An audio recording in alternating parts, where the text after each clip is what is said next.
Et coucou. Ce matin, petite idée de lecture pour les vacances. Toute une époque, on lit des choses anglaises un peu plus sérieuses, un peu plus travaillées, traditionnelles, comme Antics, Jane Austen, Henry James, Charles Dickens, Oscar Wilde. En fait, la littérature, oui, parce que bah oui, c'est une littérature, ouais, de Gillian Fellows est hantée par les archétypes de la littérature anglaise. Tout y est, absolument tout. Ce type de livre, comme Belgravia, j'appelle ça l'épopée dans la maison.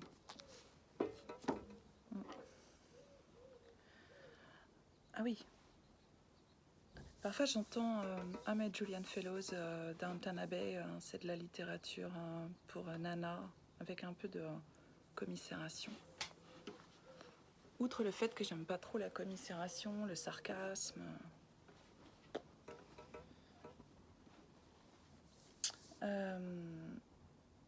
Julian Fellows, c'est surtout un scénariste extraordinaire qui a aussi été un comédien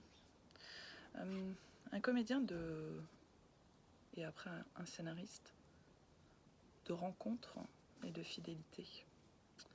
Il a continué de faire travailler des gens qu'il avait rencontrés dans une première vie de comédien, puis après de scénariste. C'est le scénariste de Gosford Park est validé par Altman et récompensé aux Oscars en tant que scénariste. Donc après, moi, je veux bien qu'on méprise la littérature, les intentions, le travail de Julian Fellows. À ce compte-là, il y a des gens, j'ai envie de les voir à l'écriture, en fait. Le mépris quand t'as rien à proposer derrière, ça me paraît une posture qui est super stérile et hyper malhonnête intellectuellement. J'aime pas ça. Donc voilà, comme c'est aussi l'Assomption ce week-end, ça permet de croître, de faire croître des idées un peu moins petites, exiguës, noires, envieuses. Non, enfin, vivez fort, aimez la littérature. Qu'est-ce que c'est ces trucs de la bonne ou la mauvaise littérature? Mais ça va pas la tête ou quoi? Moi, je fréquente quand même des gens de gauche. Il y a toujours la bonne et la mauvaise musique, la bonne et la mauvaise littérature, les bonnes et les mauvaises personnes. Mais enfin, sans déconner, vous êtes sérieux là? Bien sûr que non. Ouvre ton cœur et tu verras, tout est bon en fait. Waouh, ça me bassine ça. Et alors sinon, il est vraiment bien ce Julian Fellows parce que dédicace à ma femme Emma, sans laquelle rien dans ma vie ne serait tout à fait possible. Ah bah oui. Et alors c'est marrant parce que les gars qui critiquent Julian Fellows et Downton Abbey, enfin tout ce genre d'ambiance, tout ce passif de la BBC aussi, Upstairs, Downstairs, les années 80. Voilà, il y a tout ça aussi. Quand Julian Fellows a écrit Gosford Park, en fait, c'est deux inspirations majeures. Il y en avait beaucoup d'autres à côté. Mais parlons des majeures. Eh bien, La règle du jeu, Jean Renoir, et Le Noël d'Hercule Poirot. Donc tout l'univers aussi d'Agatha Christie. Quelque chose entre la sophistication et la bataille contre le mal. Parce que ça n'est que ça, la littérature d'Agatha Christie. Ça aussi, c'est décrié, ça aussi, c'est de la littérature de bonne femme. C'est au-delà de ça. En fait, il y a une intention extrêmement chrétienne dans la littérature d'Agatha Christie. Et c'est toujours le bien qui doit triompher à la fin. Après, on se souviendra du tout dernier, et particulièrement de l'adaptation par la BBC. Le tout dernier, dernière saison, dernier épisode, il est juste terrible sur ça, justement.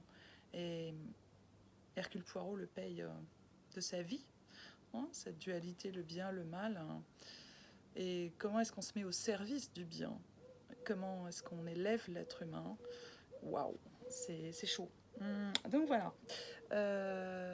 Petit passage le tout début d'ailleurs, genre Incipit de Belgravia, à lire en anglais aussi, c'est mieux, ça fait travailler les neurones.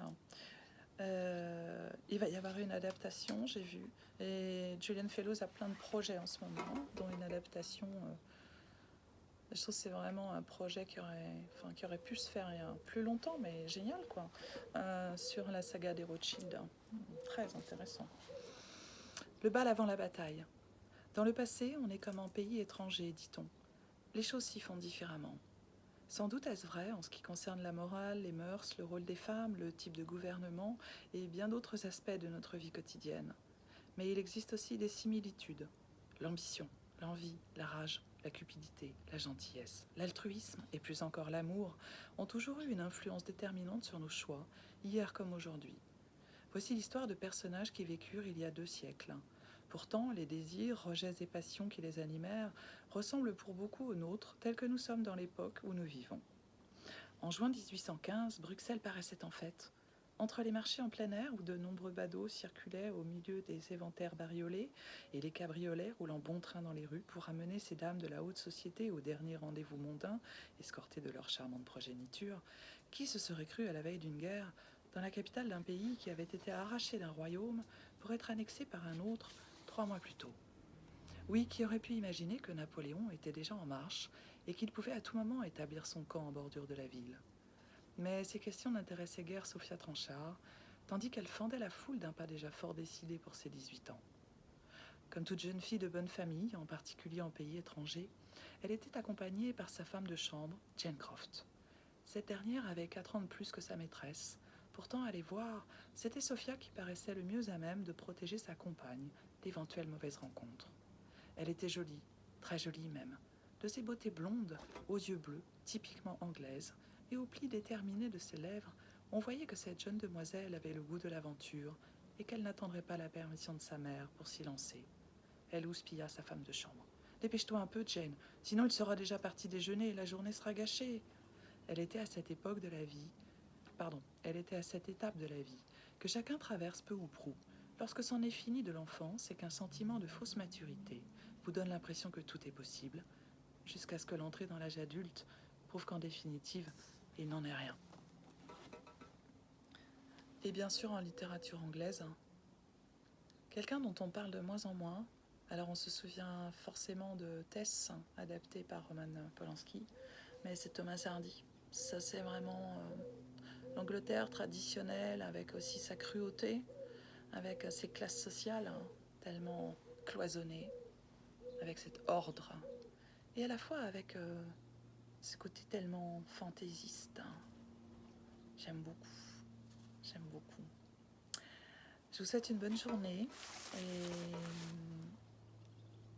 pour demain, une bonne Assomption. On s'élève.